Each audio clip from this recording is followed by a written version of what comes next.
berharap Anda hadir. Terima kasih.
Pertama, satu apa yang sudah disampaikan Pak Kadis dan beberapa kali pertemuan,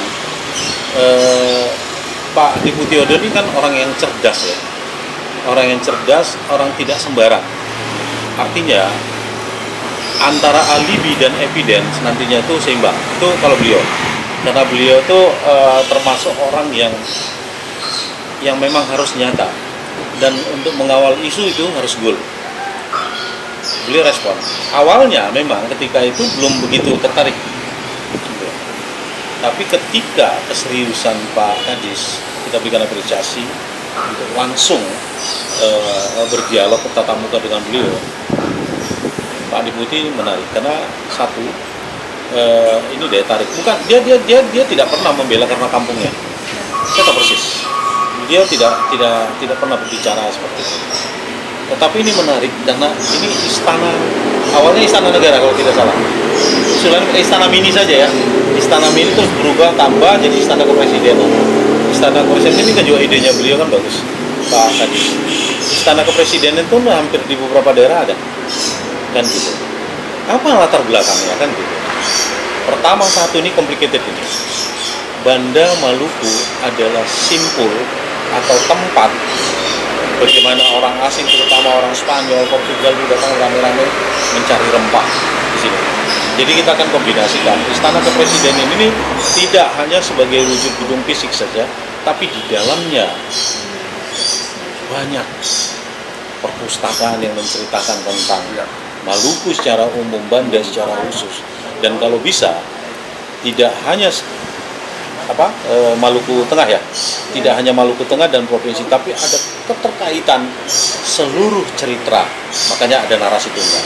Narasi tunggal ini kan untuk memberikan kepastian, untuk meyakinkan orang setiap membaca, ya ini harus didukung. Maka saya sampaikan ke Pak Kadis, ending kita harus keluar putusan Presiden terhadap pengembangan atau restorasi tadi yang disebut oleh Pak Kadis. Maka dengan keluarnya keputusan Presiden nantinya yang kita sudah rancang ini untuk mau keluar, tentu makanya kita persiapkan. Deputi memerintahkan saya untuk langsung melihat yang sesungguhnya keadaan existing saat ini dan melibatkan teman-teman dari Kementerian Pariwisata, Bappenas, Perhubungan, kemudian Kementerian Kebudayaan. Ini harus, karena beberapa stakeholder satuan kerja ini menyatu di dalam bakal atraksi yang harus kita wujudkan, yang namanya Istana Kepresidenan Banda Neira. Dan tidak sampai di situ, tentu bagaimana setelah ini dibangun atau direstorasi atau apapun itu nanti bentuk nama nomenklaturnya, berkelanjutannya ini yang paling perlu, karena keberlanjutan ini akan memberikan dampak, tidak hanya simbol bahwa ini loh istana kepresiden, tapi tidak membawa dampak kepada apalagi masyarakat setempat. Ini yang paling perlu. Kalau menurut saya itu dari pengetahuan saya. Dari rapat ini kita juga tadi disampaikan bahwa akan ada kunjungan untuk melihat secara langsung, dan diharapkan kunjungan besok itu juga bisa menekankan dan juga meyakinkan gitu kami bagaimana apakah perencanaan yang sudah disusun dari beberapa rapat lalu dan juga sampai dengan rapat hari ini itu bisa sesuai dengan apa yang terjadi di lapangan, dan setelah hasil dari lapangan nanti itu bisa dibawa untuk sebagai bekal modal kita menyusun perencanaan yang lebih terintegrasi berikutnya. Nah, itu kita harapkan tadi seperti yang disampaikan oleh Pak Astip dari Kemenko Marves, itu memang kita menginginkan adanya perencanaan. Kalau dari destinasi pariwisata prioritas lain itu disebut ITMP atau Integrated Tourism Master Plan, kita akan buat seperti itu.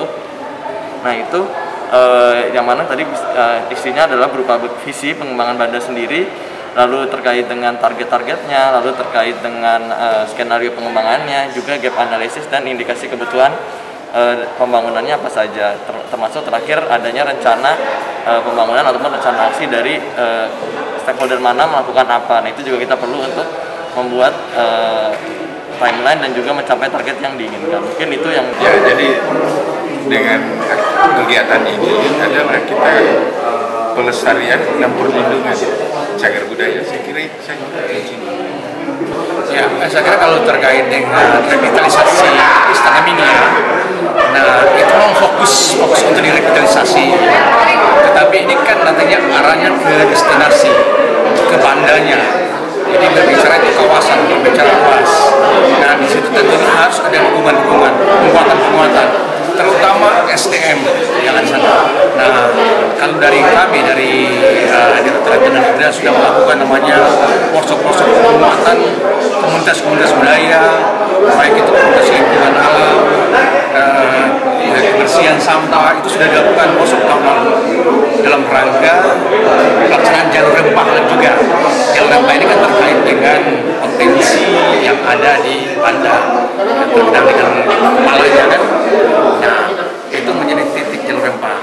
Nah kemudian kalau terkait dengan destinasi ini, itu kan semua pulau-pulau itu kan punya sejarah, punya daya tarik semua, punya cerita. Ya, saya kira itu yang harus dikuatkan, dan semua penguatan ini kan baik itu adatnya, kebudayaannya, para komunitas-komunitas semua.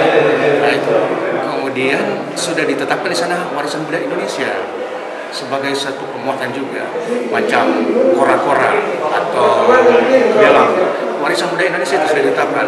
Kemudian